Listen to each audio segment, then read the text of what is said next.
This is kind of what Ryan and I do all the time anyway, this kind of open discussion, so we'll just let it fly and see what happens. Your argument about aliens and Jesus' resurrection was interesting. Yeah. I think it's worth talking about. Okay. I'll go ahead and set this at 15 minutes. 15 minutes, okay. Obviously, I would see there be a difference there. But then again, someone could say, well, at some point we could figure out there is life in other planets and people have experienced things, right? So simply because it's kind of odd to think that people... I think that mic's messed up. Okay. Odd to think that people might have claimed to see aliens, and, you know, in probability it seems that they're wrong at this point at least. It could happen in the future, right? But with Jesus... not only do we have these accounts of seeing Jesus. Now, again, the disciples didn't understand what they were talking about in resurrection even. They were like, well, he's here again, and he's eating food, and seems pretty alive. But it wasn't like they knew what resurrection meant fully. Like, they didn't like, okay, so resurrection is this, you know. But it was clearly an experience of Jesus again, and he had been dead, and now he's not. But then we have 2,000 years following that of people claiming to have been affected by this risen Jesus in many ways. So when the aliens have 2,000 years behind them to effect on people, then maybe we can compare the two. But for now, it's kind of not really, I think, a full comparison. Sure. Paul didn't have 200 years to start the church up. So in that same sense, I think we can, if Paul was able to see that as fact, then we should be able to see aliens as fact. And that's why I made the point, because saying that it actually happened is different than saying that it's possible. And so if you say that something happened and that it affected existence in that magnitude, then to say something else that affects existence in that magnitude, I think that aliens existing would affect our existence and our understanding of existence. So to know something, or to know something is fact, we have to apply the same standard of getting to that truth. And so the only point I was making by that is that faith in that standard is unreliable to discover what is truth. And if you're going to be humble and say that, if you're going to be humble, you have to admit the fact that we simply cannot know that as something that is valid. It has to be a belief, and I would go as far to say that it's an unjustified belief due to the insufficient amount of evidence surrounding it. And, I mean, the fact that you find unjustified obviously is the case, because if you find it justified, we'd switch seats or something. No. Yeah, the resurrection of Jesus is not something, again, so obviously, we believe the resurrection on faith, but it's faith kind of fed into by some events that are kind of witnessed to. Like, faith is always like that. Faith is it's not blind. People get blind faith. It's not really blind, but it certainly requires more than simply what we can see. Yeah, we've never seen anybody else, well, rise from the dead, except for a couple of cases of miracles in history, whatever. Typically, you know. But okay, here's these people, they seem trustworthy, they've known Jesus. That's different than the aliens. I mean, most people didn't see the aliens for their whole life, and then the aliens died and come back. But this is someone they had a relationship with and continue to have a relationship with. So certainly the resurrection is probably the most radical claim of Christianity. In fact, when Paul talked about it in Athens, they were with him for a while. They're like, oh, you're a philosopher. We got you here. Yeah, God's alive. Sure, we got you there. We have our being him. Sure. And he's like, and Jesus rose from the dead. They're like, we'll hear you another time. Thank you very much, Paul. So, yeah, I'm not claiming the resurrection is not radical at all. But I'm saying we look into the resurrection and what it means and what it promises us about our own humanity and about what Jesus can really offer us. I don't know, I guess it's worth believing, and it has enough probability if we're willing to take that extra step beyond probability. That's what I'd say.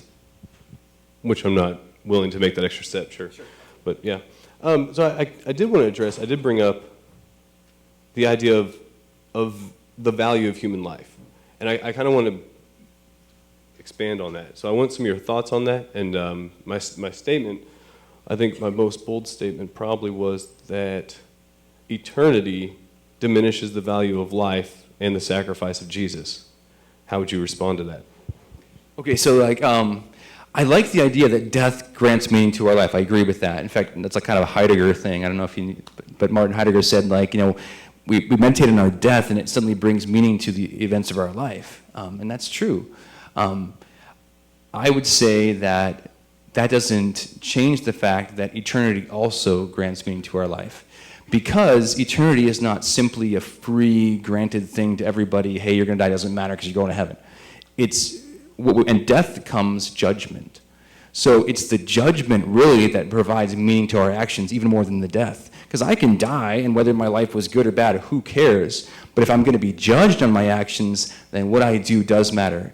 And Christianity states very clearly that judgment comes to each one of us, which is kind of a sobering but also a refreshing thought that my actions do matter, and I do matter. Even if I'm like the smallest person in the world, I'm going to be judged on my actions, so I'm going to do them well. So I would say, yeah, death brings meaning to life, but only because there is a judgment, and the judgment is meaningful because someone who decides to spend their life destroying everyone else without repenting will face judgment, and so will I. So, yeah. My issue with that is if judgment is what is what brings us value, then that judgment can also send us to an eternity of separation from God. And in doing so, yes, that may bring more value because we have the possibility of spending eternity in separation from God. If that's the case, though, how then do we, if we do go to heaven, reconcile our feelings and our emotions and the love that we have for those who don't make it to heaven?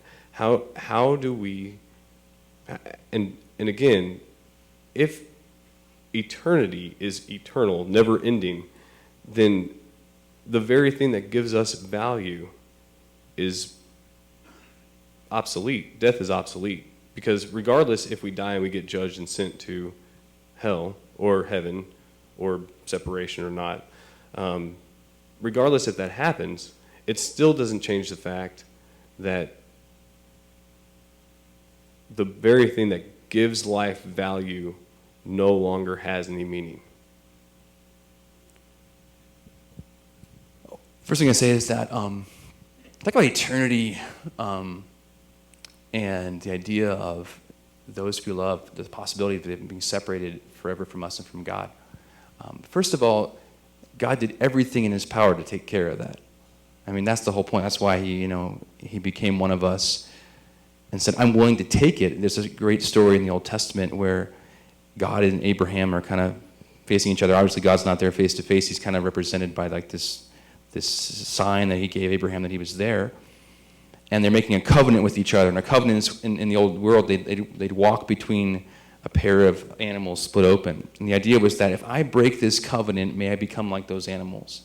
And so Abraham was ready and God was ready, And Abraham was there and he went into kind of this trance and God passed through the animals back and forth. And Abraham went nowhere.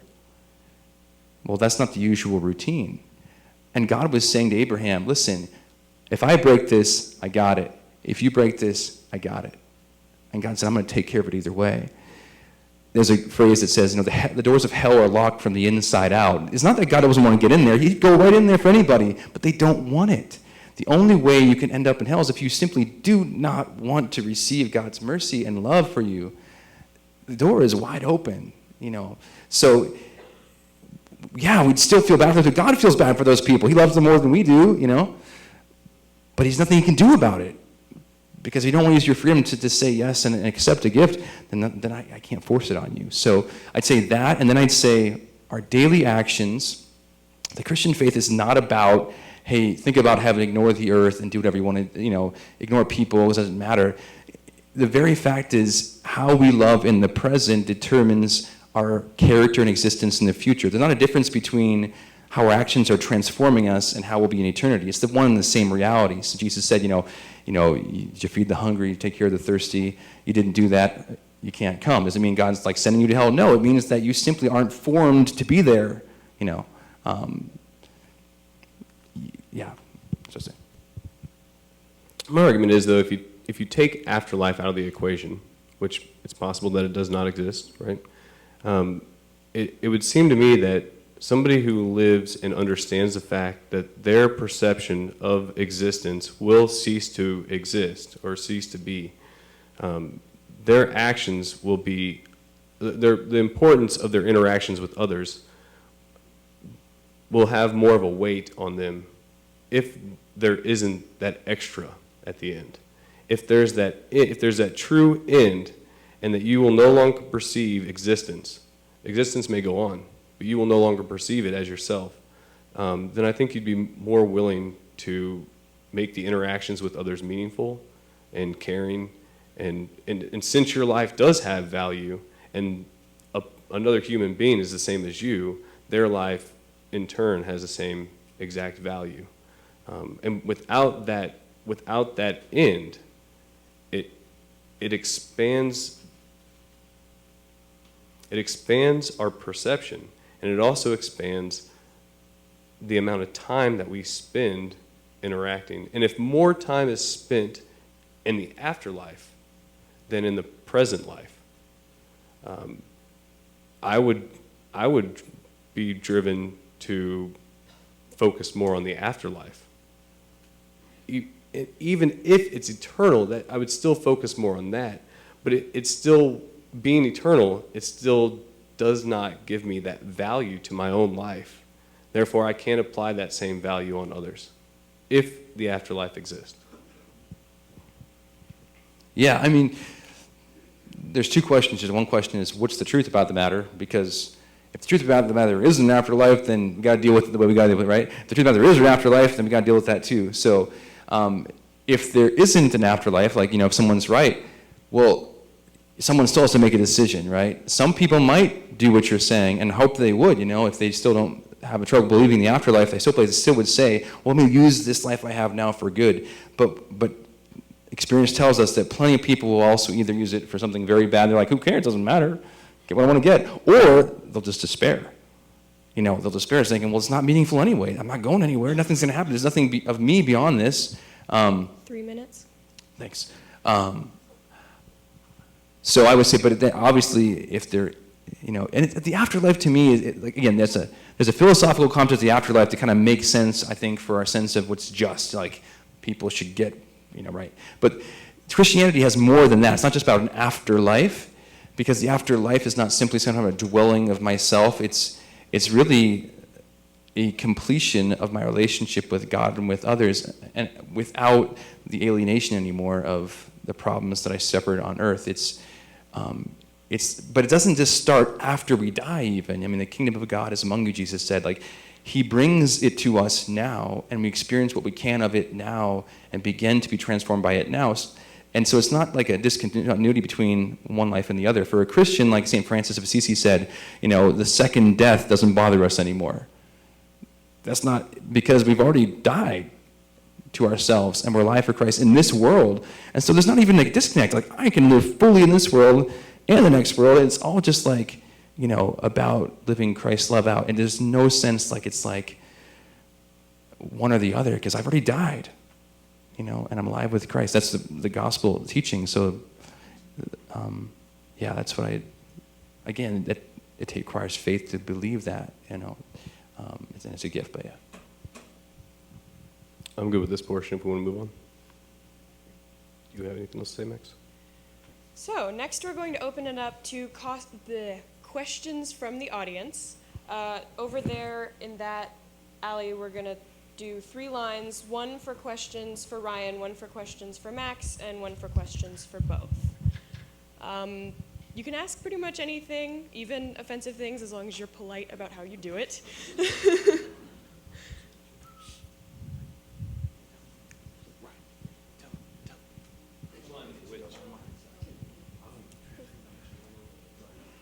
Oh, yeah, and we've got some method, I think it's Twitter, where we're getting questions online from people who are watching the video. Hi.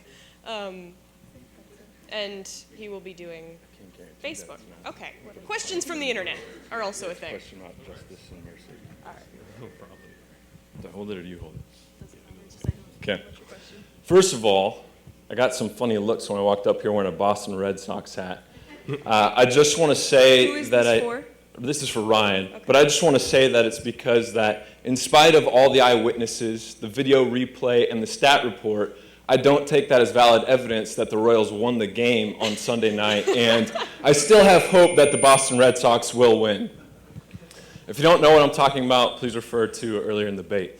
But my question is for Ryan, and that is that I played football at Northwest Missouri State, and during my time here, we had a coach who set the rules before the season ever started. He kind of had some guidelines of what was acceptable, what was unacceptable. He also set the discipline for violating those rules before the season started as well. His discipline was that if you violated the rules, you had to either do sprints to a certain distance back and forth or roll down the field back and forth until you basically threw up.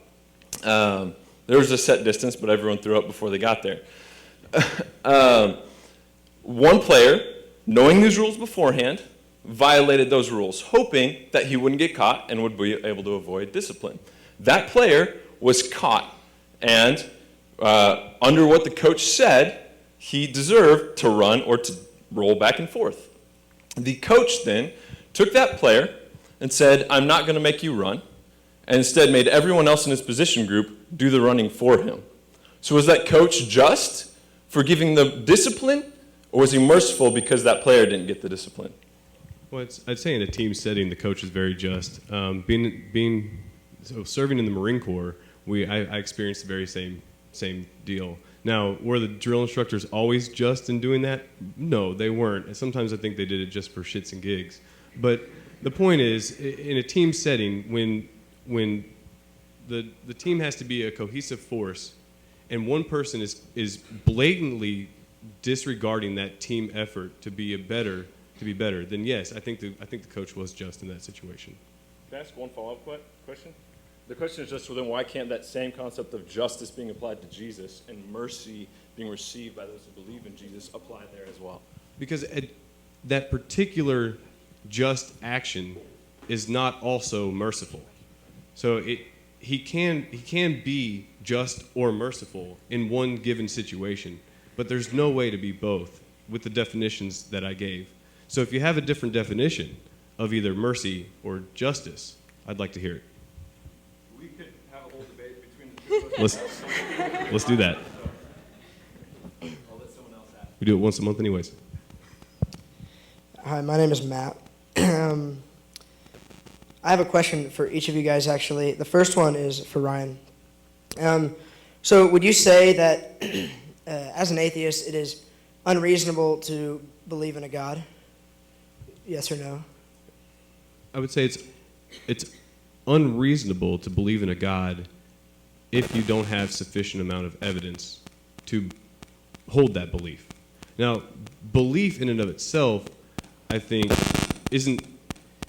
that's going back to faith, and I don't think faith is a reliable way to know something. I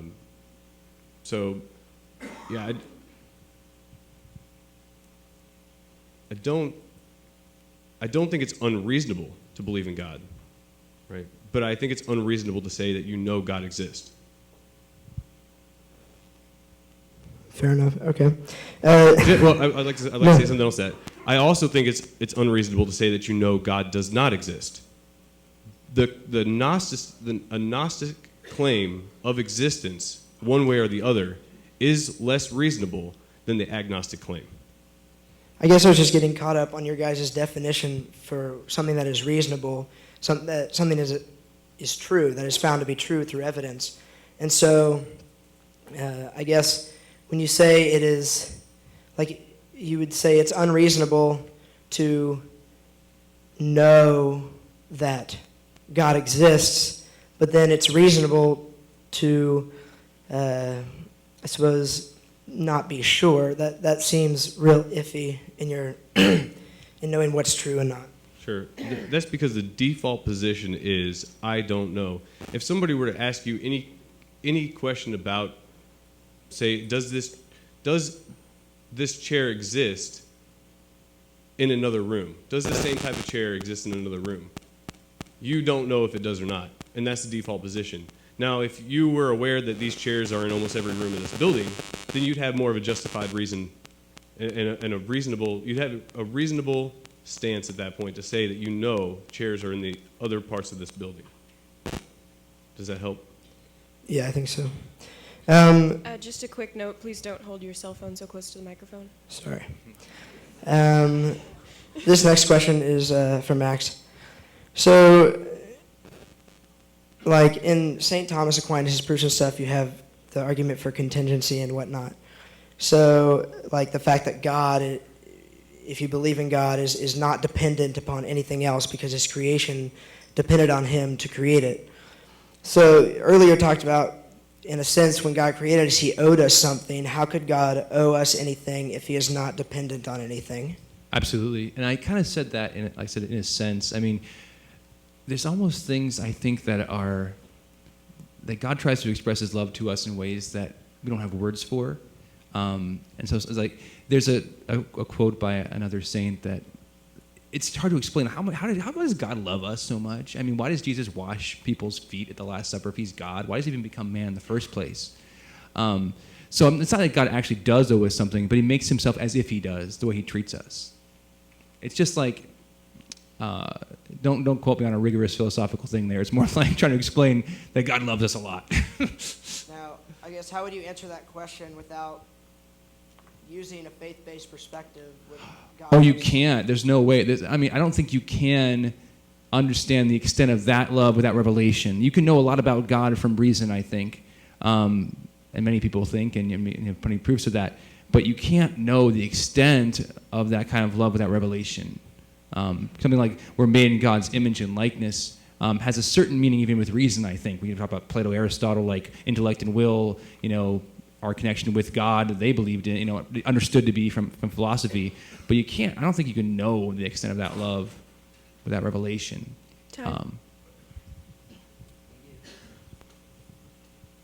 Howdy, guys. I just want to thank you both for talking on such subjects, which is great. First one is for Max. Do you think it is possible that Jesus may have been a sage of such, that these miracles, like making the blind see, was not like literally, let me formulate this better. Do you take the Bible and the miracles of Jesus literally? Yeah, so asking the question, do I take the Bible literally, is kind of like asking, do I take the library literally? If I go to the library, some books I ought to take literally because that's what they are. There's certain genres of books. But other books I see, obviously I shouldn't. I read like the cartoon funny pages in the paper. I shouldn't take them literally. And maybe I shouldn't even take the front page of there sometimes. Nothing against the media. No, but like... It's things that are meant to be taken literally can be taken literally, but things that aren't shouldn't be. How does one define which is which? Well, you have to look at the intention of the author and how that book has been received from the beginning, too. Then how do you know the intention of God? Again, not just of God, but the author. I'm talking about the human author. Okay. So those who wrote the books with their hands and stuff, So, for instance, it's clear when St. Paul was writing that he believed that Jesus rose from the dead as a literal fact, right? And when he said that, when he talked about that in my talk, it's like, he said, if he didn't rise from the dead, your faith is in vain, we're false witnesses. So it's clear from that Paul really believed he was writing a literal truth in that. So his intention, now, you don't have to believe it's true, but his intention was to write a literal truth. However, there are things in the Bible which we don't take literally, and we take to be a reflection through other forms of story to tell us a deeper truth. The metaphor in the story. Yeah, there's things like that in the Bible, sure. I mean, like the book of Job. There could be a guy named Job, I don't think it's happened, but typically in Christian history, we haven't required to take that literally at all. In fact, 1 minute. We see it being kind of a moral story to teach us a lesson. Is that 1 minute for the mine or for It's all of them? just for your... Okay. Okay. Just making sure. I want to give space and time. The other is more towards morality and the idea of hell, or what you call separation from God. In my own opinion, because this is all an opinion thing, I think that the evil only really do so because they mistake it for the good. That people are all subject to their own circumstance and their own mental psyche and what they believe to be their best situation. It just kind of seems a little absurd to me for a God that is so loving that you also have to be afraid of because he'll send you to eternal damnation. Yeah, I mean, how does this love? How are we supposed to fear just a quick something response from Max. that is all loving? No, or thank that you is for the nothing but question. love? I would agree with you with your statement that St. Augustine actually said, when we sin, we don't do evil. No one does evil. We do an apparent good, something which appears to us to be good. But I think there's still a possibility that we could reject to do the good we know to do. And I think all of us probably do that at some point. I do that. You know what I mean? So do I think that I always do good and I try to do good always? I don't. There are times where I don't do good and I know it, for other reasons or whatever. But does that mean that people are condemned simply because they failed to obey some law? Not necessarily, because what goes into that too is how much you know in your conscience does matter. I mean, what you think to be true, philosophy, theology have always said, if you are certain that something ought to be done, even if you're wrong, you have to do it. You could be wrong, but you have to obey your certain conscience, we call that.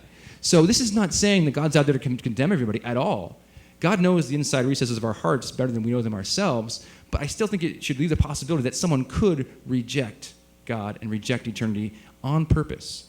Now, does anyone necessarily in hell? We have no definition of anyone who's actually in hell. We don't know, of anyone who's in hell for sure. The church never defined that, but is it a possibility? Yeah. Do we know how one might get there or not get there? Yeah, we know that. And so we have to talk about it. Is it likely? That's up to you guys to decide. But that's what I'd say. Actually, all my questions are for Max. So, You can that's okay. come back, but we want to do a question from the internet, and that's internet. Okay, keep them coming, yeah. We love the questions, but we're giving each one kind of 5 minutes, the back and forth. All right, this question goes to Ryan from Miss Emily. Why do you think Christianity is unjustifiable belief, especially if all proof that Jesus was here on earth, died, and resurrected? The proof that Jesus existed, lived a life of a religious life, right? Those claims we can know are true. The resurrection itself we can't know is true, especially based on the evidence. I don't think that having a belief in Christianity or following that religion is unjustified. But if you're going to say that it is justified, then by that same standard that you claim something is justifiable, it has to apply to other aspects of your life. So if I were to say that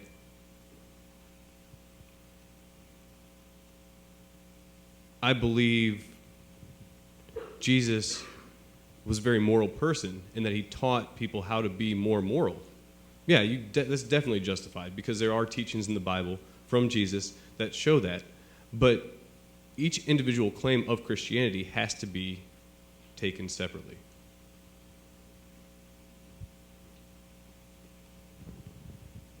All right, cool. Next question. So we'll take one more from the internet, and then we'll pass it on and come back. This question is for Mr. Pawlowski from a Mr. Walter. Assuming that a Christian God is all-powerful and all-knowing being who is the creator of man, and also assuming that he created man initially, intentionally fallible, how can the existence of hell be rational? How can you punish a being for what you created them? Why would God create something capable of making mistakes and then condemn them to a fiery pit of hell for existing this way? This seems neither just nor merciful. Yeah. I think our questions about hell when they come are questions that we kind of ask like in our minds are like, if I fall, is God going to catch me? I mean, is he? It's not like it's more of like it's not so much like an intellectual question. It's more of a question of like I'm worried about this. I mean, if this is true, like does God have my back? So we can't just look at one particular teaching in one particular place. We have to look at the whole revelation, the whole Bible, who God is, and God is someone who's going to catch us, who's there for us, who wants to be with us. He wants the best for us, and He's reaching out His hand and He's saying, "Just take it," and He's. The whole idea of like He's there to help us, and He made us to be with Him. He didn't make us to be fallible. He made us to be free. But our freedom, we have to choose what to do with our freedom. And if we choose to use our freedom for whatever reason, I don't know why we do it to lock the doors against God. I don't know why we do it. I hope I don't do it. But we shouldn't worry about God having our back. He's got our back. We should worry about our own selves not having our back. Am I going to go crazy or something? And even if we go crazy, God's going to have our back in that too. So I think we talk about the possibility of it. I don't think we should over-talk about hell like it's the only thing we worry about as Christians at all. It's not. It's a good thing to be aware that there is a judgment, whether you're a Christian or just a philosopher, whether you're Immanuel Kant saying, afterlife makes sense, judgment makes sense. It makes sense. But we go beyond that, So that's what I say. All right. So since the line is building up, we're going to do, you have like a minute to ask the question. The person you ask it to has like 3 minutes to respond. And I say if they're like in the middle of a sentence, I'm not going to shut up, but approximately 3 minutes. I'm Jonathan. I'll make this quick, and I'll take my answer on the air. I have a statement, and I'd want both of you to respond to how humanity can do this, and Max, whether this is something you see that God is doing. We have this construct of justice, righteousness, and mercy, and I think we've separated these into irreconcilable categories. Throughout Christian history, God's justice, righteousness, and mercy, I believe, work together. That is, God is bringing together what has been broken, fixing what has been broken, repairing relationships, and fixing what is wrong with humanity. I think it's less about punishing criminals or letting criminals go than it is about God fixing what's wrong in the world, making the world a place wherein the hungry are fed, people can support themselves, and we can live in community with a lack of conflict. And that's something that's ongoing in process. And I'd appreciate a response from both of you. I think the United States Constitution does a really good job at creating a better environment for humanity. And that's my statement towards that. I would agree with what Jonathan said, that God's characteristics of righteousness and faithfulness and justice and mercy can't really be divided. In fact, in the Old Testament, the two words that best describe God that are used a lot in Hebrew are His hesed and His emet. Hesed is God's steadfast love, and emet is His faithfulness. So God is steadfastly loving, and He's faithful, and He wants His children to be like Him, which is to be steadfastly loving and faithful. And so He tries to bring us along. And just like with children, when you discipline a child, you don't do it so that they'll become bad. You do it so they become good. You try to help them to be able to see what the rule is, to understand it, to follow it, and you have to temper your punishment even to reach that point. Yeah. So I don't know if that's answers fully his question, but yeah. So I think if you correct me if you're wrong, stand up and raise your hand. If you were saying that, how do we recognize God making that change, or how do we recognize humanity making that change? Is that okay? So, like I said, the United States Constitution is a good example of this. It draws out the rights of individuals that are innate. They're just given to us. They are there. We have them. Now, given using, of course, our language is kind of skewed towards Abrahamic society, but we have these rights, and they're self-evident. We know because if you have value, the person next to you has the same amount of value. Our Constitution draws out how we're supposed to interact with each other. The Bible now I know has been used to justify and fight against atrocities in humanity throughout history. I'll give the example of the Native Americans here in our country were pushed out because of justification from the Bible, but they were also given space and left alone with justification from the Bible.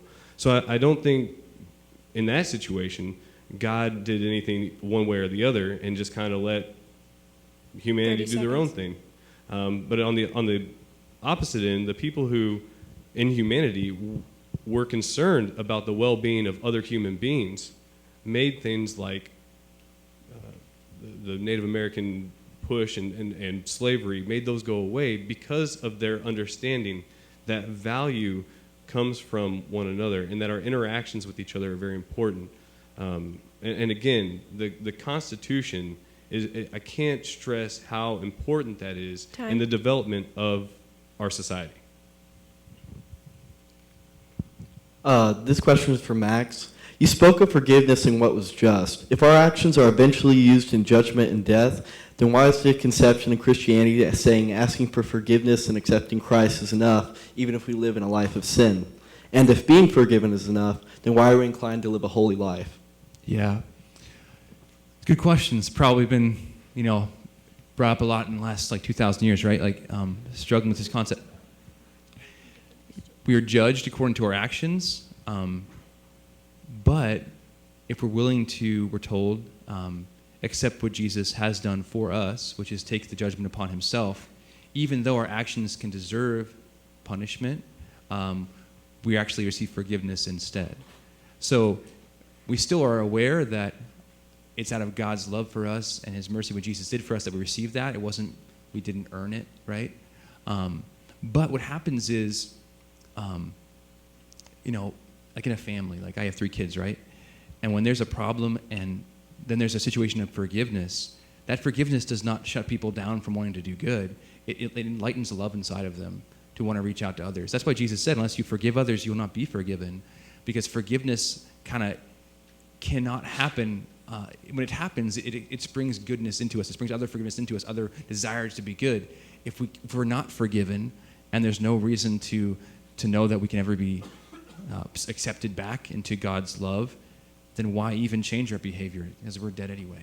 It's like that song, if heaven doesn't want me, I don't want to be there, But it's not about that. Heaven wants you, And Jesus will forgive you so that you can then have a new start to do good.